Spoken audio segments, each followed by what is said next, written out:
In this video, I'll be guiding you through every step of the audition process so you have a comprehensive understanding of how the acting audition process works. At the end, I'll be sharing details about an acting coach who has been in over 200 projects as an actor and who I've had the chance to work with one-on-one. All right, let's get started. After submitting for a role and being selected by a casting director, the audition is going to be your next and primary step in landing that role. So, what is an audition?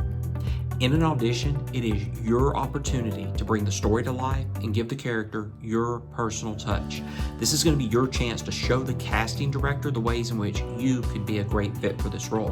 All right, let's talk about pre-audition preparation. Do you know anything about the story? What is the character's backstory? What's the subtext for the character? If you don't have these things, create one. You want to give the character depth. You want to know what emotions they're feeling. You want to know what they're trying to achieve in the scene, what their objective of the scene is. This is where you let your personality shine through and you reflect the character and the role. Next, memorize, memorize, memorize.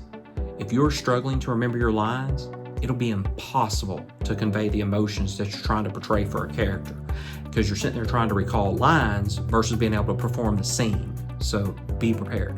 Let's discuss the 3 types of auditions that you're going to come across, and I'm going to tell you how to approach each one. First are in-person auditions. Let's talk about what happens when you arrive. Get there early.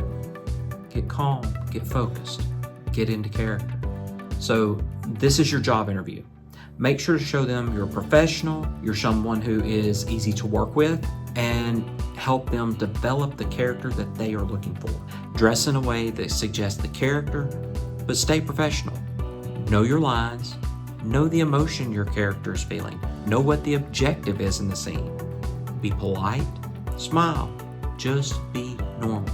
We're all regular people. The casting director is simply trying to find the people who are the best match for a particular role. So be pleasant, helpful, and just adapt. Help them make their job easy. When you check in, you can introduce yourself. Don't be too chatty. The casting staff is super busy. They got a lot of auditions they're doing for a lot of different characters. So they're not being rude. They just really have a lot going on at a casting audition. So if you like this video and you're able to get something from it, make sure to hit that subscribe button so you don't miss out on future acting tips. Once you get in the audition room, first thing you usually do is slate. This is where you can introduce yourself to the camera. Say your name, your agency if you have one, the role you're auditioning for. Then it's time to deliver your lines. Stay confident, stay flexible. The casting director gives you a note or a redirect. Take it as a chance to show that you know how to adapt.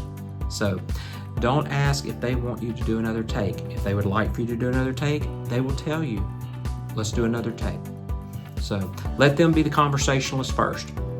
After the audition, just thank the casting team, leave confidently. You've done your part. Once you get out of the room, let go of the audition. Don't obsess over it. Decisions take time, and there's also a lot of factors that are beyond your control.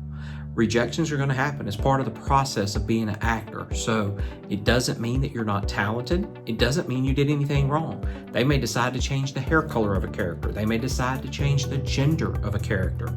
Casting is about finding the right fit, and sometimes that has nothing to do with your performance. So that's not something you need to take personally. Self-tape auditions.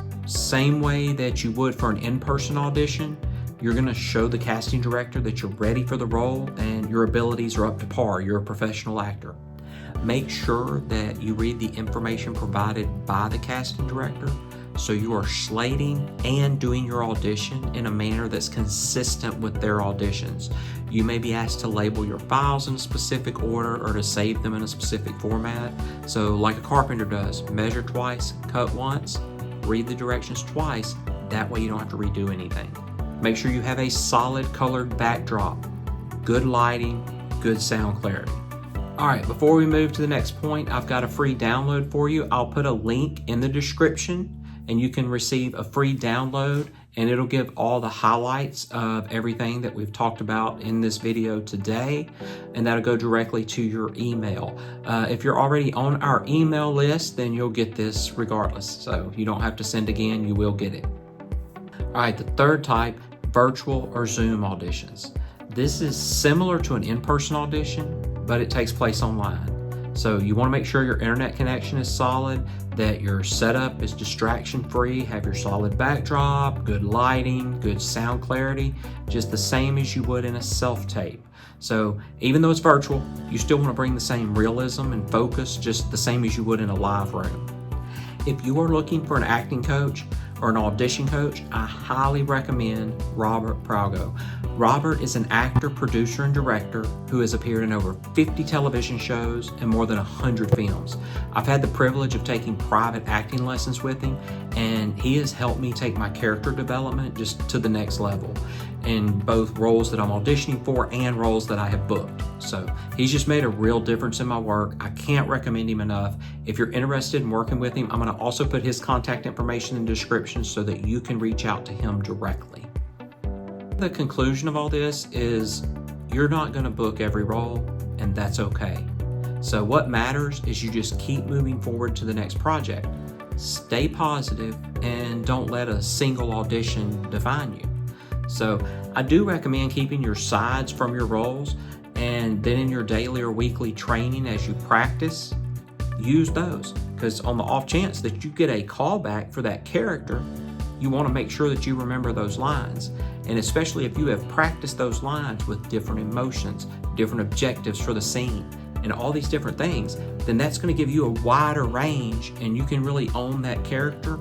And then that way you're ready to step into that callback with way more confidence, and you just completely have it under control and just give a powerful performance. So if you're new to auditions, I also recommend checking out our video 10 must-know audition terms for actors. I'm going to put this in the description as well. And also I'm going to do a future video and I'll break down exactly what you do at a callback so that you have a plan to successfully navigate a callback. So if you like this video and you're able to get something out of it, I'd appreciate you hitting that like button. If you've not subscribed to our channel, make sure to subscribe to our channel so you don't miss out on future acting tips also.